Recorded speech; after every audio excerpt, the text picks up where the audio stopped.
Please all rise. All persons are commanded to remain in their places until the Senate President and the Senators have left the session hall. Magandang araw sa inyong lahat. Ako si Hysen at ako ang Hurado. Diborsyo sa Pilipinas ay isang kontrobersyal na usapin tungkol sa mag-asawa at sa kanilang pamilya. Mayroong mga nagsasabi na ang diborsyo ang sumisira sa mga relasyon ng pamilya at mag-asawa.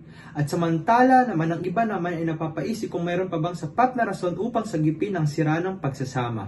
Ngayon ay ating masasaksihan ang dalawang grupo na magtatalo tungkol dito. Kung saan gagawing legal ang diborsyo sa Pilipinas, sila ba ay sumasang-ayon o hindi sumasang-ayon?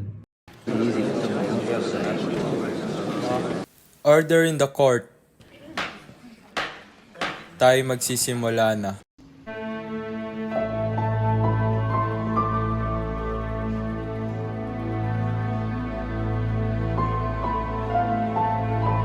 Sumasang-ayon kami na gawing legal ang diborsyo dito sa Pilipinas. Bakit? Dahil ito ang kasagutan sa pagsasama ng mag-asawang nagdudulot lamang ng sakit at paninira sa pamilya. Magbibigay ako ng isang halimbawa sa inyo. Una, ang pang-aabuso. Ayon sa Philippine National Police o PNP, may mahigit 7,000 kaso na ang naitala sa Anti-Violence Against Women and Children Act ngayong 2022. Isipin nyo hanggang kailan nararapat tiisin ng isang pamilya ang pang-aabuso at pananakit ng kanilang natatanggap. Lahat ng pananakit ay may hangganan, kaya dapat gawing legal ang diborsyo. Hindi ako sumasang-ayon sa iyong pananaw.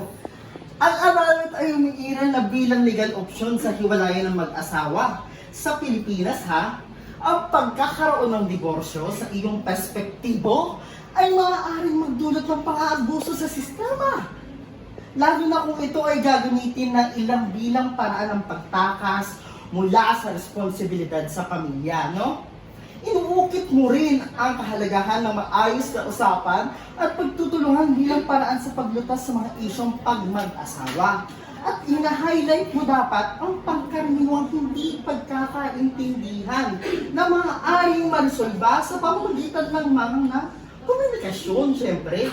Sa pangkahalatan, itinatampok mo ang pahintulot sa iba pang relasyon sa pamamagitan ng diborsyo. At ito ay isang perspektibo na nangangailangan ng seryosong pagsusuri sa pagbalangkas ng patakaran hinggil sa diborsyo. Malaki ang pinagkaiba ng annulment sa diborsyo sa pagpapapasa nito sa korte. Kapag sinabi natin diborsyo, makikita natin dito ang talagang nangyayari sa loob ng pamilya. Kagaya ng pang-aabuso, pagiging lasinggero at lasinggera ng mag-asawa, pagiging drug addict, at pati na rin ang pakikipagtalik sa iba. Kapag sinabi naman nating annulment, dito lang pumapasok na ang pagkakaroon ng psikolohikal na problema ng mag-asawa upang mapatunayan na hindi nila kayang panindigan o sustentuhan ang kanilang pamilya. Kaya naman sumasang-ayon talaga kami sa diborsyo dahil ito ang legal na pagwawakas ng mag-asawa upang hindi nakalakihan ng kanilang mga anak ang hindi naaangkop na kapaligiran at upang hindi na rin sila miserable. Kaya naman, nararapat ba natin panatilihin ang ganitong uri ng pamilya kahit na miserable ang kanilang mga buhay? Masabi lang ng buo nito? Hindi. Hindi rin ako sumasang-ayon sa sinasabi ninyo sa kadahilan na madali at marami ang pakakapagpasa ng diborsyo. Pasok rin dito ang maaaring pang-aabuso sa sistemang ito. Katulad na lamang ng gaano kadali magpasa ng diborsyo kung ang isa sa mag-asawa ay biglang nakaramdam ng bugso ng damdamin para sa ibang tao. Abaw na rason ito para maging batayan magpa-diborsyo at maaari pa itong tanggapin bilang isang unang pagkakamali na karaniwang nangyayari habang tumatagal ang relasyon ng dalawang tao. Ang relasyon ng mga tao sa isa't isa ay hindi maikukumpara sa mga bagay na nasisira at nabubuo. Dahil ang mga tao ay mayroong nararamdaman at nararanasan na hindi maihahalin tulad sa mga bagay. At ang relasyon na mayroong lamat at paunti-unting lumalaki ay di madadaan sa basta-basta na usapan lamang. Lalo na kung mayroong pananakit na dawit sa mga problemang kinakaharap. At hindi lang basta-basta o mababaw ang mga batayan ng diborsyo. Ito ay ang mga totoong pangyayari na kinakaharap ng karamihang pamilya, lalo na ang mga mahihirap. Ang diborsyo sa pintuan nila upang makaalis sa miserableng pamumuhay at ang kanilang pagkakataon upang bumuo ng ligtas na lugar para sa sarili at sa mga anak. Hindi dapat ito ay pagkait para lamang mayroong maharap. Sa madla na sama-samang pamilya, dahil sa pagkakataon na ito, hindi na sila matatawag na buo. Ang paglegal sa diborsyo ay sumasalamin sa karapatan sa pagpipili kung paano ipagpapatuloy ang kanya-kanyang buhay malayo man sa maras na buhay. At pinapanigan nito ang biktima ng pang-aabuso at pananakit, pati na rin ang mga bata na apektuhan at naipit sa sitwasyon.